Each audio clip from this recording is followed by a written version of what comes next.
Always welcome साथियों, digital class हमेशा आपके साथ। साथियों, अपनी बेसिक थर्मोडायनेमिक्स की सीरीज चल रही है। जो भी कंटेंट अब तक आपने पढ़ा है और आगे इस वीडियो में पढ़ने वाले हैं, सारे नोट्स पीडीएफ फॉर्मेट में डाउनलोड किए जा सकते हैं।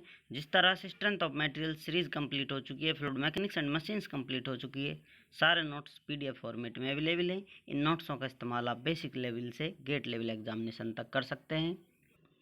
हर हाल में जीना ही जिंदगी है साथियों। इससे पिछली वीडियो में हमने जाना था अवेलेबिलिटी ऑफ क्लोज सिस्टम। अब इस वीडियो में हम जानने वाले हैं साथियों अवेलेबिलिटी इन ओपन सिस्टम। यहाँ पर हम कोई ओपन सिस्टम कंसिडर करेंगे साथियों, उस पर स्टडी करेंगे किस प्रकार से ये वर्क कर रहा है। यहाँ पर कोई हम सिस्टम लेकर चलते हैं साथियों, इस प्रकार से कुछ हीट एक्सचेंजर की तरह। इसमें से हीट आ रही है, जा रही है साथियों इसमें से। अब यहाँ पर कोई इंजन लगा हुआ है, इस हीट से क्यों इन हीट हो रही है इस प्रकार से। अब यहाँ पर कुछ आपने डिवाइस लगा रखी है जिससे आप वर्क ले रहे हैं, कुछ हीट आप रिजेक्ट कर रहे हैं नीचे, और इस टोटल को ही आप सिस्टम कंसिडर कर चल रहे हैं इस प्रकार से। इस सिस्टम से हम वर्क लेने वाले हैं। फाइनल कंडीशन अपनी टेम्परेचर रिजेक्ट होगा एटमॉस्फेरिक टेम्परेचर पर। तो साथियों जान लेते हैं इसमें इंपॉर्टेंट पॉइंट क्या है, क्या नोट्स किया गया है। Maximum amount of work that can be obtain from the open system in such A way that the final condition must be the atmospheric condition.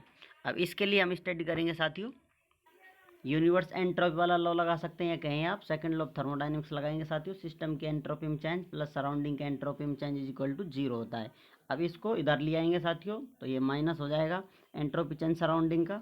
अब इसमें से आप जैसा आपने पिछली स्लाइड में देखा या पिछली वीडियो में देखा था, entropy Q in divided by T not होता है साथियों, इसलिए दोनों तरफ टी नॉट होगा तो उसको कट कर दिया जाता है, या फिर आप डायरेक्ट लिख सकते हैं डेल क्यू सिस्टम की किसके बराबर होगी, डेल क्यू सराउंडिंग, ये नेगेटिव होगी साथियों, इसके बराबर हीट ट्रांसफ़र होता है। जैसा कि आप जानते हैं जो एंट्रोपी चेंज होता है सराउंडिंग की किसके बराबर होगा साथियों, सराउंडिंग का जो हीट चेंज आ रहा है, हीट ट्रांसफ़र हो रहा है, del Q divided by T naught, ये सराउंडिंग का हीट ट्रांसफ़र है। तो इससे हम लिख सकते हैं Q R surrounding is equal to T naught D S surrounding. इस प्रकार से आप लिख सकते हैं हीट ट्रांसफ़र। यहाँ आप देख सकते हैं ये हीट ट्रांसफ़र है, ये इसकी एंट्रोपी चेंज है सराउंडिंग की। अब यहाँ पर ओपन सिस्टम के लिए हम थर्मोडायनेमिक्स का फर्स्ट लॉ देखते हैं। फर्स्ट लॉ ऑफ थर्मोडायनेमिक्स जो कि अपन ने देखा था स्टेडी फ्लो एनर्जी इक्वेशन, आपने स्टडी की होगी साथियों, उसका इस्तेमाल करेंगे। अब उस सिस्टम के लिए जैसा आपको बताया था स्टार्टिंग में, कुछ हीट एक्सचेंजर लगा हुआ, उसमें से हीट ली जा रही है, कुछ वर्क लिया जा रहा है साथियों, उसको सिस्टम कंसिडर कर हम चल रहे हैं। यहाँ पर वर्क लिया जा रहा है, हीट रिजेक्ट की जा रही है, इस प्रकार का सिस्टम है। इसमें से अब स्टेडी फ्लो इक्वेशन में से हम सिर्फ हीट का इस्तेमाल कर रहे हैं साथियों, जो कि आपको हीट और हीट ट्रांसफ़र और एंथैल्पी का इस्तेमाल करेंगे। यहाँ भी एंथैल्पी है, ये वर्क ट्रांसफ़र है, जो कंट्रोल वॉल्यूम कहें आप वर्क ट्रांसफ़र होता है, जो सिस्टम से बाहर वर्क हमें प्राप्त हो रहा है। बाकी इस इक्वेशन को मॉडिफाइड कर इस प्रकार से हम लिख सकते हैं। इसमें से काइनेटिक एनर्जी, पोटेंशियल एनर्जी इस प्रकार से नेगलेक्ट कर देंगे, क्योंकि उनका रोल यहाँ पर है नहीं, कुछ उनको इग्नोर कर चल रहे हैं। तो इस टर्म को इस प्रकार से संशोधित कर आप लिख सकते हैं। तो यहाँ पर H1 एंथैल्पी है, Q हीट ट्रांसफ़र है अपना, H2 enthalpy, W control volume वाला है। सिस्टम से जो वर्क हमको मिल रहा है या आप वर्क दे रहे हैं वो इसके बराबर होता है। तो इस प्रकार से हीट सिस्टम को मिल रही है, वर्क लिया जा रहा है, ये दोनों इस प्रकार से पॉजिटिव रहेंगे आपके, पॉजिटिव नेगेटिव भी वहाँ पर डिटेल में आपको बताया जा चुके हैं। अब इसको आगे किस प्रकार सॉल्व कर सकते हैं, यहाँ हम लिख सकते हैं। अब जैसा कि हम जानते हैं साथियों ये रिलेशन होता है हीट ट्रांसफ़र एंथैल्पी और वर्क में। इस रिलेशन से, इस लॉ से आप लिख सकते हैं साथियों। इसको अपडेट करेंगे तो किस प्रकार कर सकते हैं, इसमें से यदि हम वर्क देखना चाहें साथियों, ये टर्म इधर जाकर माइनस हो जाएगी, तो इस प्रकार से हम इसे लिख सकते हैं del W system is equal to ये del Q surrounding minus D H system. Sorry साथियों, इसमें आप करेक्शन कर लें इक्वेशन में, जो है अपना डेल क्यू सराउंडिंग इस्तेमाल किया गया है, इसको सिस्टम ही रहने दें, आप यहाँ पर सिस्टम रहने दें, और ये वैल्यू अपनी पॉजिटिव ही रहेगी, इस प्रकार से पॉजिटिव चलती आएगी। इसको आप करेक्ट कर लें। और यहाँ पर यदि आप देखना चाहते हैं ये रिलेशन किस प्रकार से आता है, तो यहाँ आप देख सकते हैं ये हीट ट्रांसफर है, इसको डेल क्यू इस प्रकार लिखा जा सकता है, H2H1 किया जाएगा माइनस H2 माइनस H1, तो किस प्रकार से आपको एंट्रोपी चेंज प्राप्त हो जाता है इस प्रकार से। और वर्क और जो हीट ट्रांसफ़र है इसको इस प्रकार आप लिख सकते हैं डेल डब्लू सिस्टम। ये सभी सिस्टम का प्रोसेस हो जाएगा, फिर इस प्रकार से आप इसे हल करेंगे आगे, तो हमें फाइनल एक्सप्रेशन इस प्रकार से प्राप्त होने वाला है।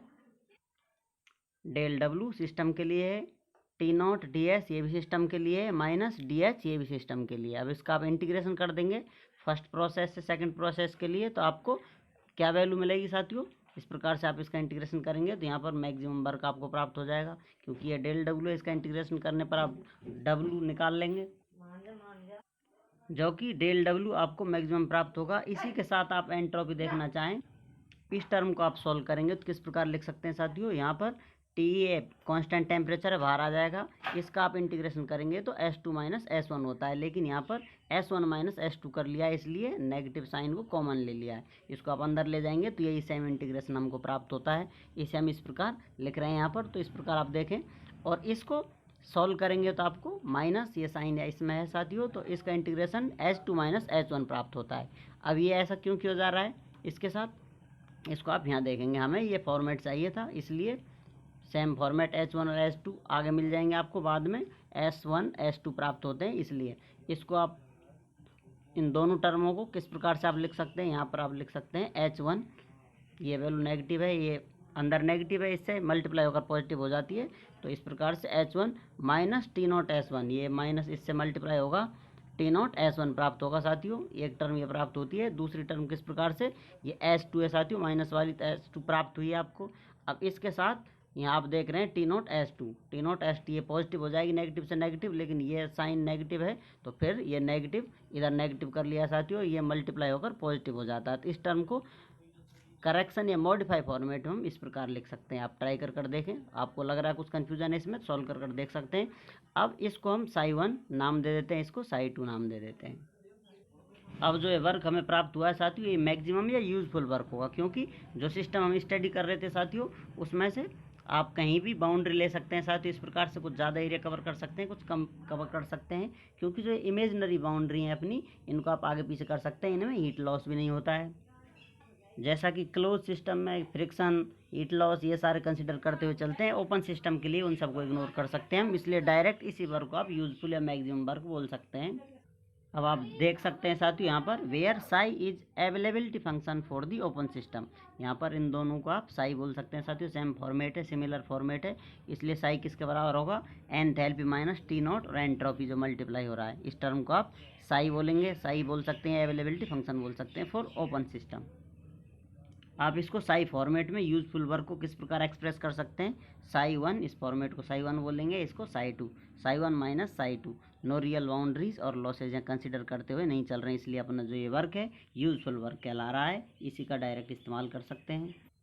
जैसा आपने क्लोज सिस्टम के लिए देखा था, स्टेट, किसी एक स्टेट के लिए अवेलेबिलिटी फंक्शन किस प्रकार होगा, या अवेलेबिलिटी एट स्टेट 1 कितनी होगी, psi1 माइनस psi0। ये psi0 बता रहा है एटमॉस्फेरिक कंडीशन पर या एटमॉस्फेरिक टेम्परेचर पर अपना सेकंड प्रोसेस परफॉर्म हो रहा है। अब यहाँ पर हम देखने वाले हैं फैक्टर्स ऑफ इरिवर्सिबिलिटी। यहाँ पर अब तक हम स्टडी करते हैं साथियों रिवर्सिबिलिटी, इरिवर्सिबिलिटी या रिवर्सिबल इरिवर्सिबल प्रोसेसों में क्या अंतर होता है, क्या है जो इनको डिफरेंट करता है। एक तरह से जो रिवर्सिबल प्रोसेस होते हैं वो आइडियल कंडीशन होती है साथियों, उसमें कुछ हम अपने हिसाब से काम लेते हैं, एक्चुअल में कुछ अलग होता है, चेंज होता है, कुछ लॉसेज होते हैं, उनकी वजह से इरिवर्सिबिलिटी आ जाती है किसी प्रोसेस में। तो उसके मेन कारण क्या है, नंबर 1 फ्रिक्शन, किसी इंजन के पार्टों में फ्रिक्शन होता है साथियों, सभी जगह जो एक्चुअल पार्ट हैं, कुछ आप वर्क लेंगे तो ना फ्रिक्शन जरूरी है, हो ही जाता है। और इस प्रकार से मिक्सिंग गैसों को आप मिलाते हैं साथियों, तो जैसा पढ़ा था, किसी ये एवेक्यूटेड चैम्बर होता था, इसमें गैसेज होती थी, तो ये हाईली रिवर्सिबल प्रोसेस है। इनको आप खोल देंगे साथियों, इस प्रकार से फैल जाएगा, या फिर दोनों गैसों को इसमें एक साथ मिला दिया जाए इस प्रकार से, तो इनको आसानी से आप अलग नहीं कर सकते, या कहें इनको सेपरेट करना इरिवर्सिबल प्रोसेस हो जाएगा अपना, क्योंकि इसको इतनी आसानी से सिंपली सेपरेट नहीं किया जा सकता मिक्स गैसों को, उसके लिए कुछ एक्स्ट्रा वर्क हमें करना पड़ेगा, उसके बाद गैसों को सेपरेट किया जा सकता है। नेक्स्ट पॉइंट जो अभी बता रहे थे, इवैक्यूएटेड चैम्बर कर लिया जाए साथियों तो फ्री एक्सपेंशन होता है, जो कि हाईली रिवर्सिबल प्रोसेस है अपना, क्योंकि इसमें से इधर फैल जाएंगे। अब इनको वापस इस तरफ लाने पर गैसों को बहुत ज़्यादा वर्क करना पड़ जाता है, वो वर्क करना होगा साथियों, तो अपना प्रोसेस है जो फिर से इरिवर्सिबल प्रोसेस हो जाएगा। इसको आप हटाएंगे बहुत ही नॉर्मली तो ये सारा स्पेस कवर कर लेते हैं, लेकिन इनको वापस लाने के लिए आपको फिर से कुछ एक्स्ट्रा वर्क ऐड करना होगा। उसके अलावा heat transfer between system and surrounding, ये भी रिवर्सिबल है साथियों, रिवर्सिबिलिटी दिखाता है आपको। सिस्टम से हीट जाएगी सराउंडिंग में, सराउंडिंग से आप आसानी से सिस्टम में हीट नहीं ला सकते, इस प्रकार से ट्रांसफ़र नहीं करा सकते।